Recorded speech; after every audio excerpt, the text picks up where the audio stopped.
Hi friends, I welcome you all for this webinar on the UPSC preparation.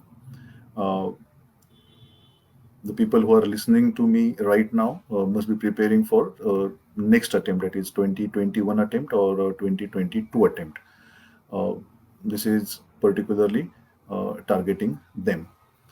Normally ह्या प्रकारचे seminar हे पर्सनलीच घेतले जातात. पण ह्या कोरोनाच्या सिच्युएशनमुळे आपण हा वेबिनार आयोजित केलेला आहे. याची इंटरॅक्शन जी आहे त्याच्यामध्ये एक 3 गोष्टी आपण प्रामुख्याने चर्चा करणार आहोत. पहिली गोष्ट जी आहे ती म्हणजे एक्झॅक्टली UPSC ही परीक्षा आपल्याकडनं काय डिमांड करते, that is first thing. Second thing की UPSCचं प्रिपरेशन जे आपल्याला स्टार्ट करायचं आहे, ते कसं नक्की स्टार्ट करायचं, ही दुसरी गोष्ट. आणि तिसरी गोष्ट म्हणजे की पुढचा जो काही 1-1.5 वर्षाचा कालखंड आहे, त्याच्यामध्ये नक्की आपण आपला वेळ कसा मॅनेज करायचा किंवा आपली स्ट्रॅटेजी काय असली पाहिजे. सगळ्यात पहिल्यांदा UPSC म्हणजे काय हे समजून घेऊया. UPSC म्हणजे Union Public Service Commission, central गव्हर्नमेंटची रिक्रुटिंग एजन्सी आहे. विविध डिपार्टमेंटसाठी UPSC तुमच्यामधनं काही विद्यार्थ्यांचं सिलेक्शन करतात आणि अधिकारी म्हणून त्यांची नेमणूक होते. UPSCच्या खूप वेगळ्या एक्झाम्स आहेत. इंडियन फॉरेस्ट सर्व्हिसची एक वेगळी एक्झाम आहे, इंडियन इंजिनिअरिंग सर्व्हिस आहे, इंडियन इंजिनिअरिंग सर्व्हिसेस आहे, अशा इंडियन स्टॅटिस्टिकल सर्व्हिस आहे, जिओलॉजी सर्व्हिसेस एक वेगळी परीक्षा आहे. आणि ह्या सगळ्या परीक्षांमधली सगळ्यात फेमस एक्झाम जी आहे त्याला आपण सिव्हिल सर्व्हिसेस एक्झामिनेशन किंवा नागरी सेवा परीक्षा असं आपण म्हणतो. ह्या सिव्हिल सर्व्हिसेस ह्या एकाच परीक्षेतनं 25-26 वेगळ्या प्रकारची पदं भरली जातात. त्याच्यामध्ये IAS, IPS, Indian foreign services, Indian revenue services, income tax, Indian revenue customs and excise, railway trafficking service आणि एक्सेट्रा एक्सेट्रा, अशा 25-26 सर्व्हिसेस आहेत. यातली सगळ्यात फेमस सर्व्हिस जी आहे ती म्हणजे IAS आहे. म्हणजेच UPSCतल्या सगळ्यात फेमस UPSC वेगळ्या परीक्षांमधली सगळ्यात फेमस परीक्षा सिव्हिल सर्व्हिस एक्झामिनेशन, आणि त्यातली सगळ्यात फेमस पोस्ट म्हणजे IAS. म्हणून याला बरेच जण UPSCची परीक्षा म्हणजेच IAS ही परीक्षा असे म्हणतात. पण खरं तर जे प्रिपरेशन करणार आहेत त्यांनी इथून पुढे ह्या परीक्षेला फक्त UPSC असं म्हणणंही चुकीचं आहे किंवा IAS ही परीक्षा म्हणणंही चुकीचं आहे. याला आपण सिव्हिल सर्व्हिसेस एक्झामिनेशन असं म्हणायला पाहिजे. परीक्षेत 3 टप्पे आहेत. आय थिंक सगळ्यांनाच कल्पना आहे. Prelims, mains, interview. प्रिलिम्समध्ये 2 पेपर असतात. मेन्समध्ये ऑप्शनल तुम्हाला चूज करावा लागतो. GS-SAचे पेपर्स असतात. त्याचप्रमाणे नंतर इंटरव्ह्यू असतो. मी आज इमिजिएटली या सगळ्या गोष्टींच्या टेक्निकल डिटेल्समध्ये मला जायची इच्छा नाहीये, कारण त्याला खूप वेळ लागेल. पण त्या गोष्टी आपल्याला वाचून समजतील. त्याच्याकरता तुम्ही UPSCच्या वेबसाईटवरती जाऊन UPSCचं नोटिफिकेशन डाउनलोड करून घ्या सिव्हिल सर्व्हिसेस एक्झामिनेशनचं. त्याच्यामध्ये या परीक्षेचे टप्पे आणि या परीक्षा साधारणतः कधी घेतल्या जातात ही सगळं तुम्हाला डिटेलमध्ये वाचून घेता येईल. ढोबळमानाने जर आपल्याला विचार करायचा असेल तर प्रिलिम्समध्ये 2 पेपर असतात. एक जनरल स्टडीजचा पेपर असतो आणि दुसरा ॲप्टिट्यूडचा पेपर असतो. मेन्सची परीक्षा जी असते त्याच्यामध्ये GSचे 4 पेपर असतात. एक एसेचा पेपर असतो आणि तुम्हाला एक ऑप्शनल सब्जेक्ट चूज करायचा असतो. त्याचे 2 पेपर असतात. अपार्ट फ्रॉम लँग्वेजेसचे पेपर असतात, पण ते मार्क धरत नाहीत. आणि तुम्ही जर मेन्स पास झालं तुम्ही इंटरव्ह्यूमध्ये जाता. फायनल रिझल्ट जो आहे तो मेन्स आणि इंटरव्ह्यूच्या मार्कांवरती मिळून लागतो. प्रिलिम्सचे मार्क धरले जात नाहीत. प्रिलिम्स ही फक्त एक स्क्रीनिंगची परीक्षा आहे. एकाच वेळेला म्हणजे एकाच अटेम्प्टमध्ये तुम्हाला 3 टप्पे पार पाडावे लागतात. तुम्ही जर प्रिलिम पास झालात, पुन्हा मेन्स फेल झालात, तर नेक्स्ट अटेम्प्टला तुम्हाला पुन्हा पहिल्यापासून प्रिलिम्स पास व्हावी लागते. बऱ्याच जणांना सुरुवातीला हे माहीत नसतं. आता ही जी मी इन्फॉर्मेशन जी गेले 2-4 मिनिटं जी चर्चा करतोय, मला गॅरंटी आहे की ही इन्फॉर्मेशन तुमच्यातल्या 99.99% लोकांना ऐकताना खूप बोर झालं असेल. तुम्ही म्हणाल की हे तर आम्हाला सगळं माहिती आहे. आणि मला याच्यापासूनच आजच्या चर्चेची खरं तर स्टार्ट करायची आहे. काही दिवसांपूर्वी, मे बी 2-4 वर्षांपूर्वी, ह्या परीक्षेविषयी खूप जास्त इन्फॉर्मेशनच अवेलेबल नव्हती. पोस्ट होल्डर तर हा कधीतरीच दिसायचा. पण YouTube म्हणा, सोशल नेटवर्किंग म्हणा, खूप जास्त क्लासेसची संख्या वाढलेली आहे त्याच्यामुळे म्हणा, आता ह्या परीक्षेचा अभ्यास कसा करावा, त्याच्या अप्रोचेस, त्याच्या स्ट्रॅटेजीज विषयी सुनामी आलेली आहे. प्रचंड इन्फॉर्मेशन आज उपलब्ध आहे. त्यामुळे ह्यासारख्या ज्या इंटरॅक्शन्स ज्या असतात, ह्या 5-6 वर्षापूर्वी जेव्हा मी करायचो, तेव्हा त्याच्यामध्ये ही टेक्निकल इन्फॉर्मेशन मी चर्चा करायचो की प्रिलिम्स अशी असते, मेन्स अशी असते आणि इंटरव्ह्यू असा असतो वगैरे वगैरे. आज तुम्हाला ह्या सगळ्या गोष्टी खरं तर माहितीत इन्फॉर्मेशन तुमच्याकडे आहे. मग मला त्याच्या पुढं जायचं आहे. जेव्हा आपण असं म्हणतो की माझ्याकडे खूप इन्फॉर्मेशन आहे, तेव्हा आपसूक एक प्रश्न उपस्थित होतो, तो म्हणजे की माझ्याकडे इन्फॉर्मेशन जी आहे, ही एक नेमकी आहे का? म्हणजे ऑथेंटिक आहे का? अ, आणि दुसरं म्हणजे ही सफिशियंट आहे का? बऱ्याच वेळेला आपल्याकडे इन्फॉर्मेशन तर असते, पण ती विश्वसनीय नसते. कधी-कधी जी इन्फॉर्मेशन जी असते ती सफिशियंट नसते. कधी-कधी ती ॲब्स्ट्रॅक्ट असते. आणि सगळ्यात महत्त्वाचं म्हणजे कधी-कधी योग्य वेळेला योग्य इन्फॉर्मेशन आपल्याकडे नसते. कधी-कधी नाही त्या वेळेला नाही त्या गोष्टी आपण जास्त कॉन्सन्ट्रेट करतो, त्याच्याकडे आपण जास्त लक्ष देतो. त्याच्यामुळे ही जी काही त्सुनामी आहे इन्फॉर्मेशनची, माहितीची, त्याच्यामध्ये आपण सगळ्यात पहिल्यांदा नेमकं आत्ता ह्या क्षणी आपल्याला काय पाहिजे हे समजून घेणं गरजेचं आहे. मी तुम्हाला एक उदाहरण देतो. हे थोडंसं टेक्निकल वाटेल, पण हे कृपया समजून घ्या. अ, तुम्ही आता मला अजून बाकीच्या 10 लोकांना प्रश्न विचारणार, की अभ्यासाची सुरुवात कशी करायची? कोणी पण तुम्हाला सांगेल, की अभ्यासाची सुरुवात एन-सी-ई-आर-टी पासून करायची असते. तुम्ही म्हणाल, की "वॉव! आम्हाला कळालं, की लेट्स स्टार्ट विथ एन-सी-ई-आर-टी." पण प्रॉब्लेम असा होतो, की एन-सी-ई-आर-टीची पुस्तकं 5वी पासून 12वी पर्यंत आहेत. प्रत्येक विषय, प्रत्येक इयत्तेला 5-5, 7-7 एन-सी-ई-आर-टी आहेत. मग ही सगळीच एन-सी-ई-आर-टी वाचायची असतात का? खरं तर नाही. आता कुठलं एन-सी-ई-आर-टी वाचायचं? हे तितकंच महत्वाचं आहे. एन-सी-ई-आर-टी वाचायची हे बरोबर आहे. पण प्रत्येक एन-सी-ई-आर-टी वाचायचं आहे का? तर अजिबात नाही. पण बऱ्याच विषय असेल, म्हणजे फॉर एक्झाम्पल आता समजा माझ्याकडे जर कोणी आलं आणि मला विचारलं, की मॉडर्न इंडियाचा मला अभ्यास करायचा आहे. तर मी एन-सी-ई-आर-टी पासून सुरुवात करू का? मी तर म्हणेन, की काही गरजच नाही मॉडर्न इंडियाकरता एन-सी-ई-आर-टीनी सुरुवात करायची.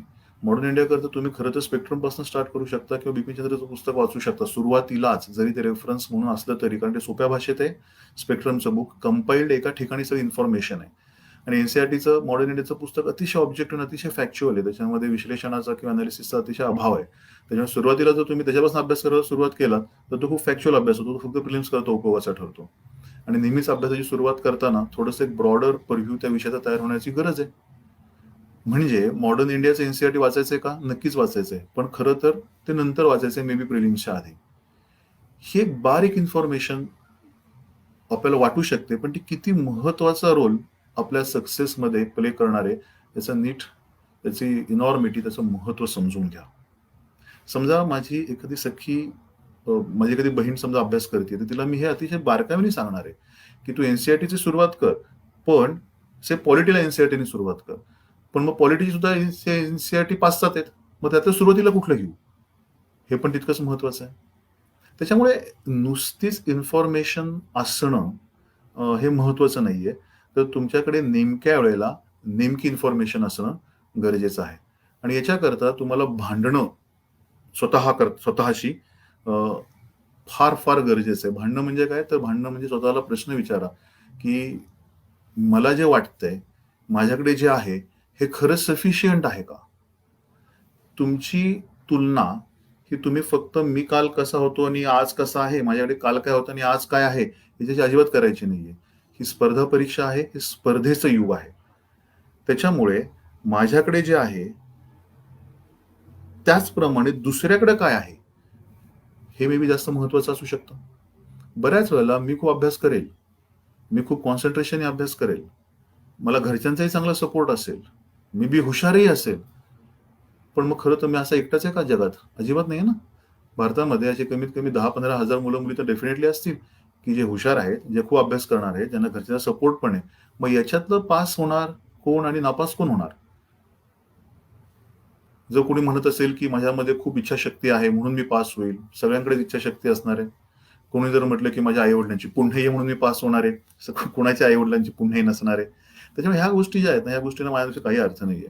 म्हणजे जर कोणी असं म्हणत असेल ना, की मी खूप मेहनत करणार आहे, ऑब्व्हियसली करायलाच पाहिजे. त्यात काही कौतुकाचा भाग नाहीये. मी खूप अभ्यास करणार आहे, करायलाच पाहिजे. मेन काय? तर मेन आहे, की तुमच्याकडे राइट मोमेंटला राइट इन्फॉर्मेशन आहे का? आज आपण जूनच्या पहिल्या आठवड्यामध्ये बोलतोय. मे बी आपल्याला प्रिलिम्स 1-1.5 वर्ष पुढे असणार आहे. आपल्याला एक्झॅक्टली माहीत नाही खरं तर पुढची प्रिलिम्स कधी असेल, पण आपण असं समजून चालूयात, की पुढची प्रिलिम्स जून-जुलैमध्ये होईल. मग आज तुम्हाला काय इन्फॉर्मेशन पाहिजे ना, हे फार महत्वाचं आहे. म्हणजे आज जर माझ्याकडे कोणी आलं आणि मला म्हटलं, की "सर मला सांगा, की फिलॉसॉफी ऑप्शनल कसा आहे?" तर मी म्हणेल, की यार ऑप्शनल सिलेक्शन हा पहिल्या दिवशी विचार करण्याचा प्रश्नच नाहीये. ऑप्शनल सिलेक्शन कसं करायचं, हे मे बी 2 महिन्यानंतर ठरवायला पाहिजे.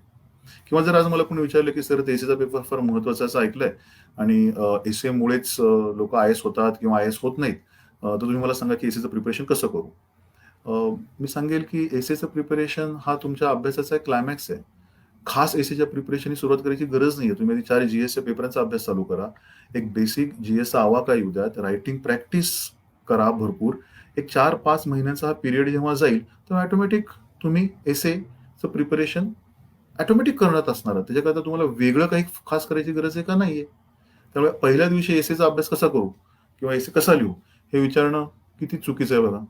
काही-काही लोकं पहिल्याच दिवशी विचारतात, की सांगा इंटरव्ह्यूची तयारी कशी करायची? अरे आधी प्रिलिम्स, मेन्स तर बघायला पाहिजे ना.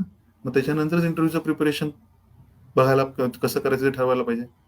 तर प्रॉब्लेम असा होतो, की आज ह्या YouTubeच्या आणि Facebookच्या आणि WhatsAppच्या काळामध्ये हे सगळी इन्फॉर्मेशन आहे ना, तुम्ही जर ठरवलं तुम्हाला आजच मिळू शकते. म्हणजे आजच प्रिलिमचा अभ्यास कसा करायचा, मेन्स कसा करायचा, इंटरव्ह्यू कसा करायचा, अगदी ट्रेनिंगमध्ये काय असणार आहे आणि हे सगळं तुम्हाला आजच कळू शकतं. पण पहिला प्रश्न स्वतःला विचारा, की ह्या सगळ्या गोष्टी आज समजून घ्यायची गरज आहे का? तर मला असं वाटतं, की आज या सगळ्या गोष्टी समजून घ्यायची अजिबात गरज नाहीये. तर आपण स्वतःला पहिल्यांदा योग्य प्रश्न विचारूयात. माझ्यामध्ये योग्य प्रश्न हा असेल, की मला यूपीएससी का करायची आहे? पहिला प्रश्न. आधी हे समजून घ्या, की यूपीएससी नक्की काय आहे?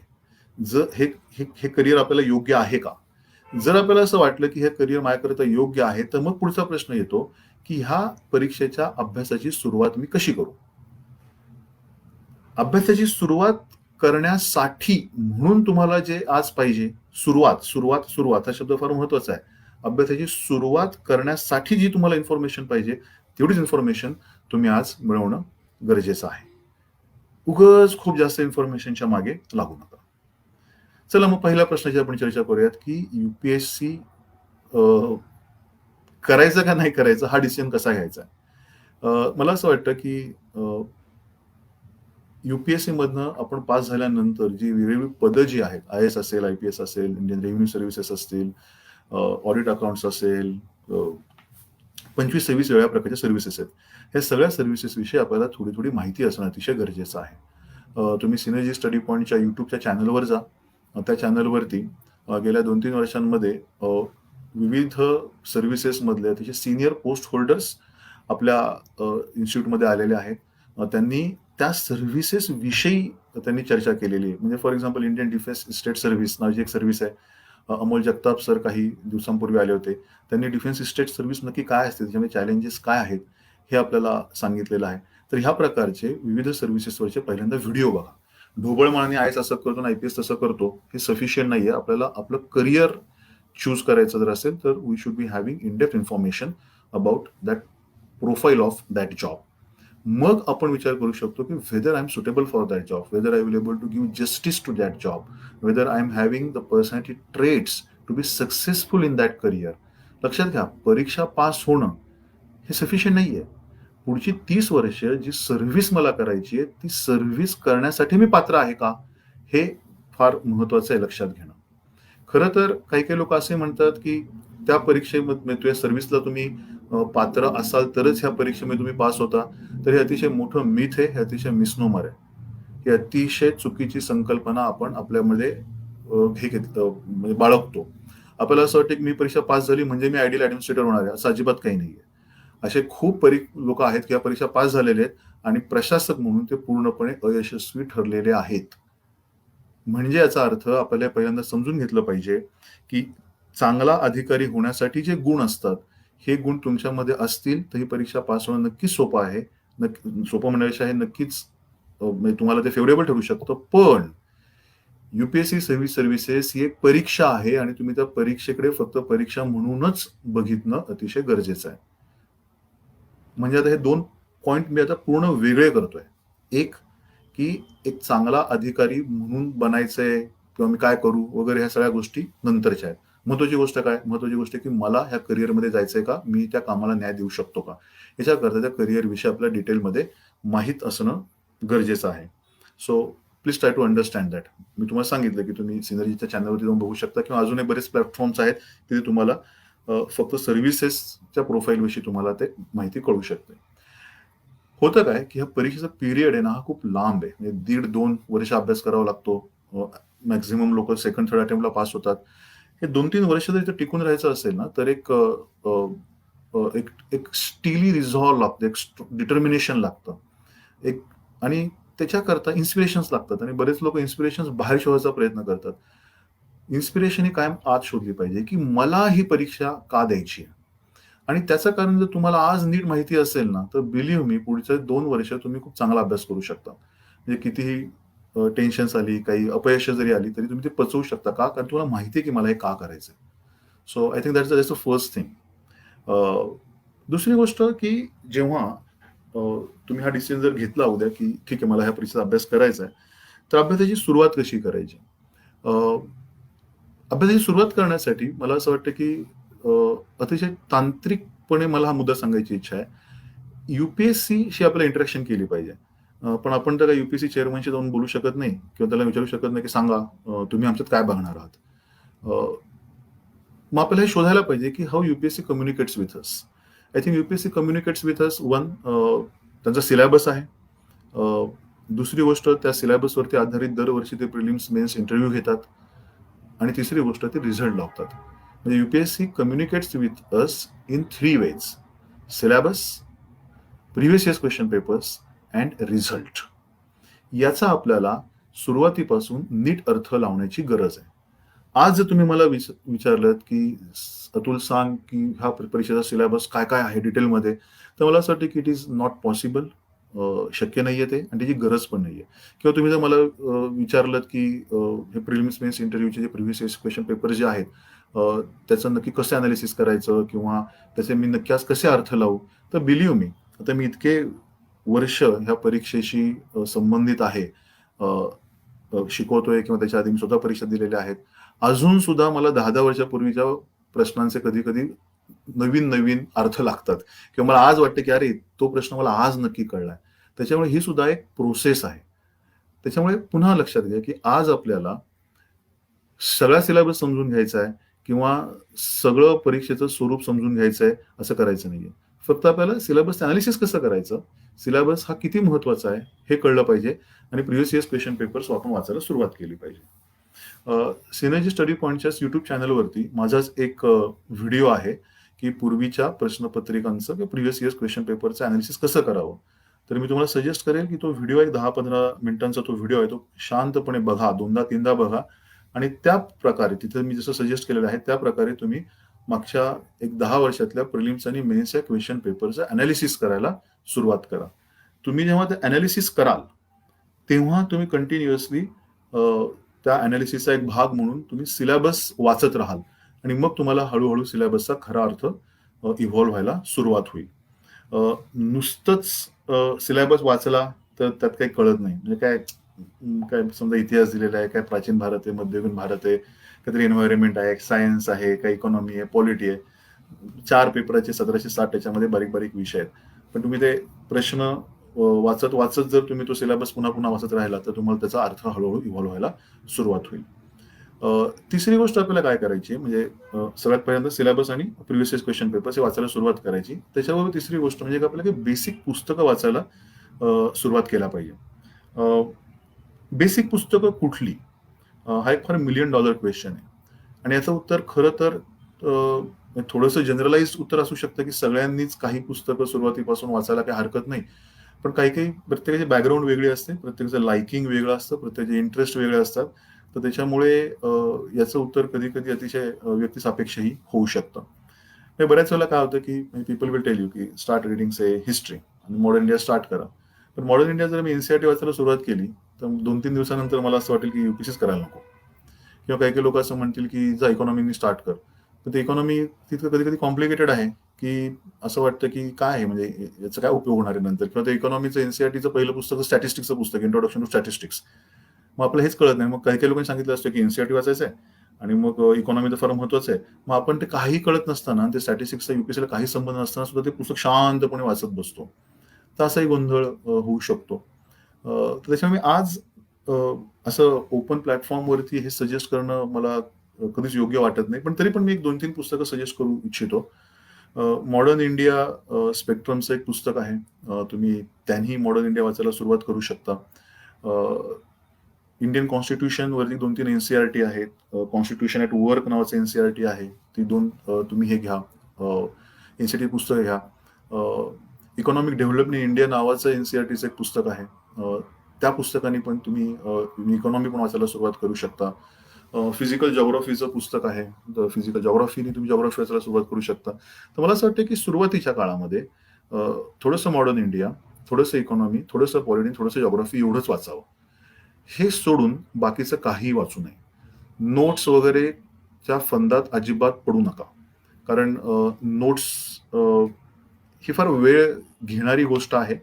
आणि आज आपल्याला सगळंच महत्त्वाचं वाटायला लागतंय. 2-4 महिन्यानंतर आपण जेव्हा पुन्हा पुन्हा टॉपिक बघतो तेव्हा आपल्याला लक्षात येतं की अरे हे तर फार सोपं होतं आणि मी पहिल्या 1-2 महिन्यांमध्ये त्याच्यात खूप जास्त फालतू वेळ घालवला. So don't make notes. तुम्ही फक्त वाचत राहा आणि पेन्सिलनीच अंडरलाईन करा. कारण आज जे आपण अंडरलाईन करू, बिलीव्ह मी 90% अंडरलाईन आपण अयोग्य असणार आहेत आणि त्यातल्या काही अंडरलाईन तर आपल्याला खोडून पण टाकता येतील. काही काही लोक हायलायटर किंवा मार्करनीच अंडरलाईन करायला सुरुवात करतात पहिल्या दिवशी. तसं आपल्याला करायचं नाहीये. So just to summarize, syllabus, previous इयर्सचे क्वेश्चन पेपर्स आणि बेसिक मी तुम्हाला 4 विषयांची पुस्तकं सांगितली. हे एवढं एकत्र करा आणि एवढ्यानेच स्टार्ट करायला सुरुवात करा. ठीक आहे. चौथा पॉईंट, सुरुवातीला आपल्याला काय करायचंय. UPSC is all about expression, right. Mains आणि इंटरव्ह्यू वरती आपली पोस्ट ठरणार त्या गुणांवरती. मेन्स जास्त महत्वाची आहे. 1750 मार्काची मेन्स आहे, तुम्हाला ते लिहायचं आहे. आणि इंटरव्ह्यू ऑब्व्हियसली 275 मार्काचे, ते तुम्हाला बोलायचं आहे. आतापर्यंत ग्रॅज्युएशनच्या काळात काय होतं की आपण खूप टेक्निकली ह्या विषयांकडे बघितलं असतं. तुम्ही BA असाल, BCom असाल, BSc असाल, काही जरी असेल तरी. कारण आपला एक सिलेबस असतो आणि त्या सिलेबस, त्या पुस्तकांमध्येच काही गोष्टी आपल्याला कॉपी पेस्ट करून तांत्रिकपणे लिहायच्या असतात. UPSC आणि ह्या आतापर्यंत परीक्षा ज्या आपण दिलेल्या आहेत याच्यामध्ये फार मूलभूत फरक आहे. तो म्हणजे की UPSC मध्ये तुम्हाला जे वाटतं हे अनौपचारिकरित्या तुम्हाला लिहायचं आहे. आणि आतापर्यंत आपण अनौपचारिकरित्या व्यक्तच होत नाही. आपण मॅक्झिमम वेळेला अतिशय टेक्निकल किंवा तांत्रिक पद्धतीने आपण एक्सप्रेस होत असतो. तर याच्या आपल्याला सवय नसते. So it's very important. हे जे मी सांगतो ते कृपया नीट समजून घ्या. तुम्ही एखादा पेपरमधला काहीतरी आग्रलेख वाचा, तो बाजूला ठेवून द्या आणि त्याच्यावरती 2 मिनिटं कोणाला तरी समोरच्याला बोलून दाखवा की याच्यात काय होतं नक्की. तुम्ही बघा तुम्ही कसं बोलताय, म्हणजे तुमची भाषा कशी आहे. त्याचप्रमाणे तुम्हाला ते ग्रास्प होतंय का. बऱ्याच लोकांना आश्चर्य धक्का बसेल, म्हणजे आश्चर्याचा म्हणण्यापेक्षा दुःखाचा धक्का बसेल मे बी, की आपल्याला वाटतं त्याच्यापेक्षा आपलं ग्रास्पिंग आता फार कमी झालेलं आहे आणि आपल्याला वाटतं त्याच्यापेक्षा आपण अनौपचारिकरित्या जेव्हा बोलतो तेव्हा आपण फार स्लँग लँग्वेजमध्ये बोलतो. एक वेळ आपण बोलतो तरी लिहिणं तर आपण विसरून गेलेलो आहोत मॅक्झिमम आपल्यातले लोक. त्यामुळे पहिल्या आणि त्यामुळे तुम्ही काय करा, कधी वाचलं जे असेल त्याच्यावरती एक पान लिहून पण बघा, तुमच्या शब्दात लिहा की तुम्हाला काय वाटलं, काय कळलं. It's very important to understand one point that whether you like it or not, if you want to clear UPSC, you need to have a good command over English. There are few people, there are few students of mine as well, who has cleared this exam in their mother tongue, maybe in Marathi किंवा बाकीच्या हिंदीमध्ये वगैरे. पण म्हणून याचा अर्थ त्यांचं English चांगलं नव्हतं असा अजिबात नाही. त्यामुळे आपल्याला व्यक्त होताना मातृभाषेतही व्यक्त व्हायला पाहिजे, कारण आणि इंग्लिशमध्येही व्यक्त होणं अतिशय गरजेचं आहे. म्हणजे आपल्याला काय करायचंय बघा, आज मे बी हा व्हिडिओ संपला ना की पहिली ऍक्टिव्हिटी, हा चौथा पॉईंट जो मी सांगतो ना, ती करा. काय करा की आज अतुलनी ह्या सगळ्या इंटरॅक्शन मध्ये काय काय महत्वाचे मुद्दे सांगितलेले आहेत हे आधी लिहा, ते इंग्लिशमध्ये लिहा, ते मराठीत लिहा आणि ते कोणतरी बोलून पण दाखवा. म्हणजे आपल्याला कळेल की आज आपण नक्की कुठे आहोत. एक तर महत्वाची गोष्ट म्हणजे एक सिंपल गोष्ट आहे की ही परीक्षा पास होणारी जे लोक असणार आहेत, हे आपल्यासारखेच लोक असणार आहेत. त्याच्यामुळे ऑन द फर्स्ट डे तेही अडखळले असतील. पण मग पास आणि नापासमध्ये फरक काय असतो, तो माझ्यामध्ये हा फरक असतो की पास होणाऱ्या लोकांना पहिल्या दिवशीच माहिती असतं की आपल्यामध्ये ह्या लिमिटेशन्स आहेत, किंवा ह्या प्रवासामध्ये त्यांना जेव्हा जेव्हा त्या लिमिटेशन्स कळत राहतात ना तेव्हा ते फार सहज ऍक्सेप्ट करतात, त्याच्यावरती वर्क करतात, त्याच्यावरती काम करायचा प्रयत्न करतात. तर I think this is the fourth point which I am suggesting to you right on the first day, when you are starting your preparation, you should be exactly knowing where you presently stand, particularly when you are writing or whenever you are speaking, whenever you are talking, both in English as well as in your mother tongue, maybe Marathi or Hindi or whatever it is. ही चौथी गोष्ट तुम्हाला पहिल्या दिवशीपासून करणं अतिशय गरजेचं आहे. पाचवी गोष्ट तुम्हाला जी पहिल्या दिवशीपासूनच करायला पाहिजे ती म्हणजे की हे समजून घ्या की ह्या परीक्षेमध्ये स्वतःचे विचार आपल्याला मांडायचे असतात, बरोबर आहे. पण तुम्हाला असं खरंच वाटतं की 1-1.5 वर्षांमध्ये आपण एक्सपर्ट होणार आहोत इकॉनॉमीमध्ये, पॉलिटीमध्ये, सोसायटीमध्ये, हिस्ट्री, जिओग्राफीमध्ये? तर मला काही तसं वाटत नाही. आपण कशाच एक्सपर्ट होणार नाही आहोत. आणि हेच ह्या परीक्षेचं एक स्वरूप आहे, लक्षात घ्या. हे परीक्षेमध्ये जॅक ऑफ ऑल जसं म्हणतात ना, म्हणजे we are not going to be expert in anything, but we will be knowing few bits and pieces of everything. हे आपल्याला जमतंय का, पहिल्या दिवशीपासून फार चेक करत राहणं गरजेचं आहे. ह्या परीक्षेमध्ये कुठल्याही विषयामध्ये प्रचंड खोलीवरचे प्रश्न विचारले जात नाहीत, हे नीट समजून घ्या. फार कमी टॉपिक आहेत की जे गेले 20, 30, 40 वर्षांमध्ये सातत्याने विचारले गेलेले आहेत. म्हणजे फंडामेंटल राईट्स असेल पॉलिटीमध्ये, किंवा हिस्ट्रीमध्ये महात्मा गांधी हा टॉपिक असेल, किंवा एन्व्हायरमेंट ग्लोबल वॉर्मिंगचा एखादा टॉपिक असेल. तरी असे काही फार कमी टॉपिक असे की ज्याच्यावरती खूप वेळा प्रश्न विचारल्यामुळे त्याच्यामध्ये खूप डेप्थ जातात. बाकीचे 90% या परीक्षेमध्ये हे बऱ्यापैकी वरच्या लेव्हललाच प्रश्न विचारतात, पण त्याच्यामध्ये तुम्हाला तुमची ओपिनियन विचारतात. आणि आपल्या पिढीचा किंवा मी म्हणू की तुमच्या पिढीचा सगळ्यात महत्वाचा प्रॉब्लेम जो मला गेले 4-5 वर्ष जाणवतोय तो म्हणजे की तुमची प्रत्येक गोष्टीविषयी ओपिनियन्स फड्डेशी तयार होऊन जातात. म्हणजे उद्या समजा मुंबईवरती वादळ आलं तर यू सडनली बिकम एक्सपर्ट वादळामध्ये. कोरोना आला, तुम्ही लगेच कोरोनामध्ये एक्सपर्ट बनता. चायनाने लडाखमध्ये काहीतरी इंटरव्हेन्शन केलं की तुम्ही लगेच फॉरेन पॉलिसी एक्सपर्ट बनता. राफेल डील झालं की तुम्ही एकदम डिफेन्स एक्सपर्ट बनता. तुमची रिझर्वेशन विषयी, देवदेवतांविषयी, इकॉनॉमी विषयी, सरकारविषयी, राजकारणाविषयी, सगळ्यांविषयी तुमची मतं खडजी तयार झालेली असतात. आणि बऱ्याच वेळेला ती आपली मतं जी असतात ही मतं आधी तयार होतात आणि नंतर ती आपण जस्टिफाय करायला सुरुवात करतो. तर आजपासून तुम्हाला युपीएससी पास व्हायचं असेल तर मतं तयार न होणं हे फार महत्वाचं आहे.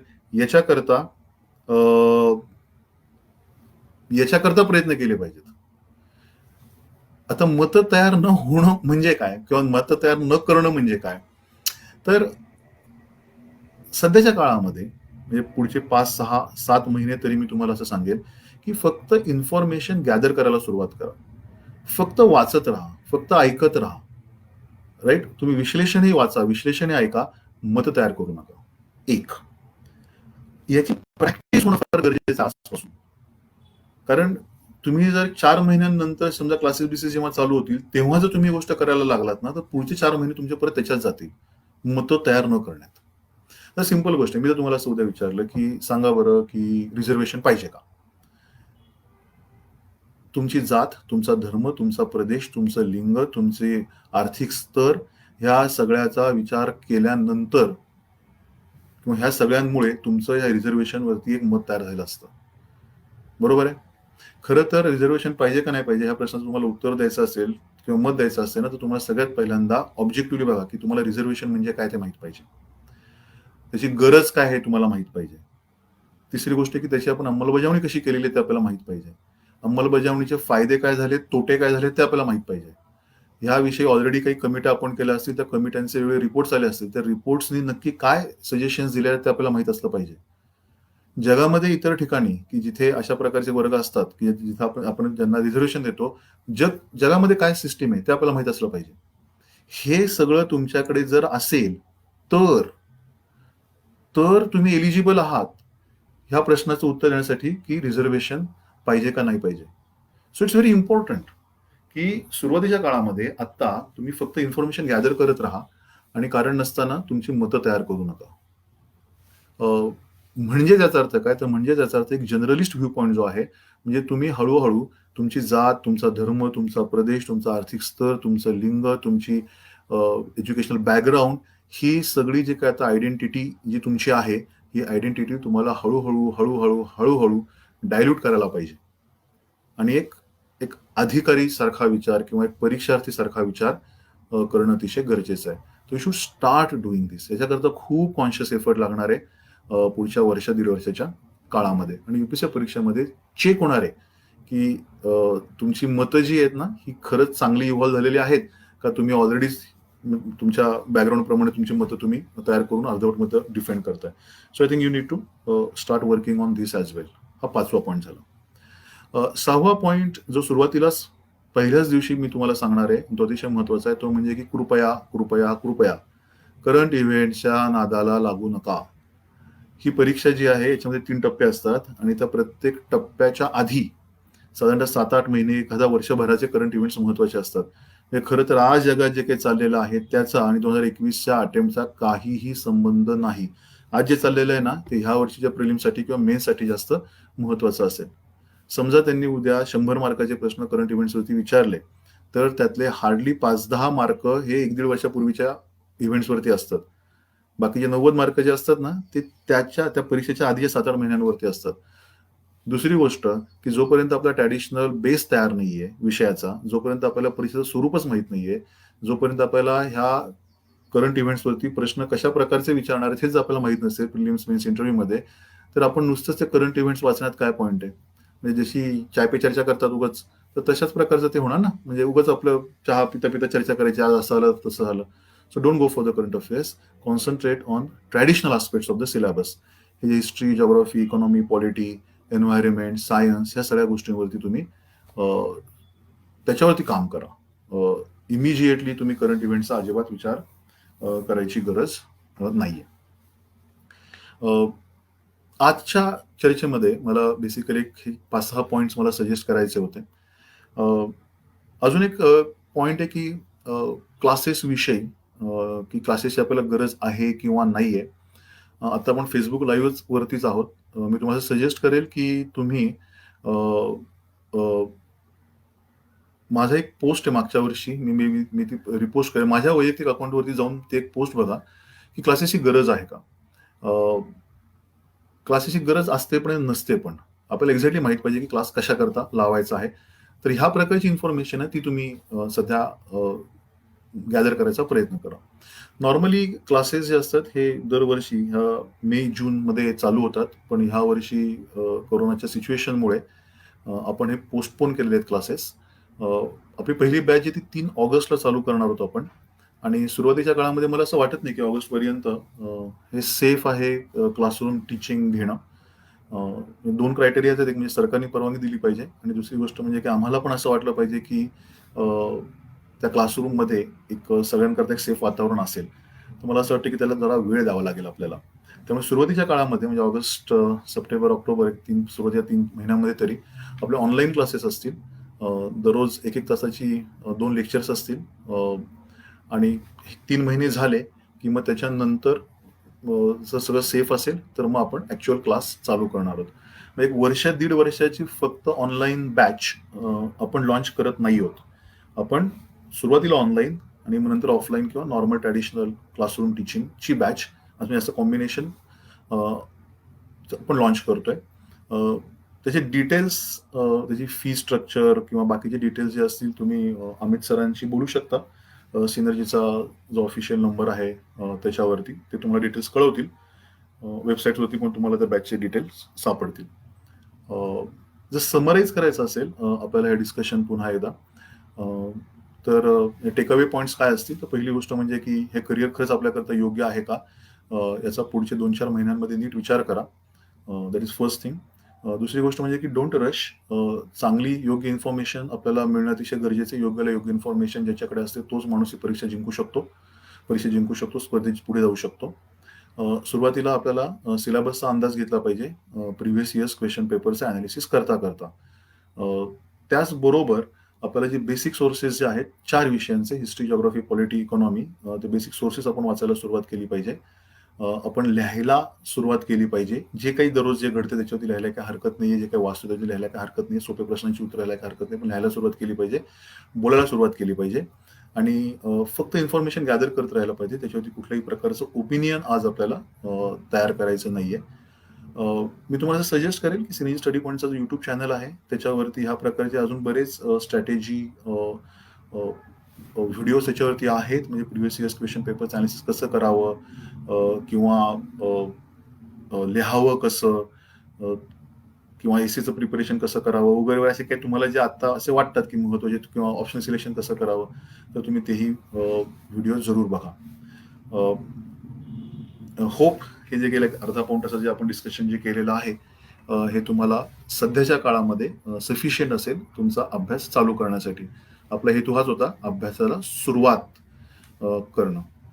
कोरोना हे एक मोठं संकट आपल्यावरती आलेलं आहे.